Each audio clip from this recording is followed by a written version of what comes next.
কে তাইলে? আরে এগুলো সব ভূতের দোষ। ও আমারে দৌড়ানি না দিলে আমি পানিতে পড়তাম না, আর আমি ভিজতামও না। দেখছো অবস্থা, আমার বিছনাটাও ভিজে দিছে। ইয়ামিন, প্রত্যেকবার একই কাহিনী থাকেই না, আর একবার এখানে বিছনায় বুতু দিতে। বললাম না আমি বুতু দেই নাই। আমি কি করতে বাবা নাকি, হ্যাঁ, যে বিছানায় বুতু দেব? না, তুমি বুতু কই দাও? আমি তো প্রতিদিন ওই যে পাশের বাসার বাবুর বুতু দেওয়া বিছনা ধুই, তাই না?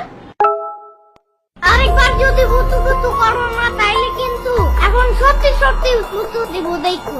আর বুতু করার বাকি কি রাখছেন বা? ইয়ামিন, আজকে আরেকটা দেখবা নাকি হরর মুভি? এটা কিন্তু কালকেরটা থেকেও বেশি মজার আর বেশি ভয়। সাম্বার বাচ্চা, তোমার জন্যই রাখে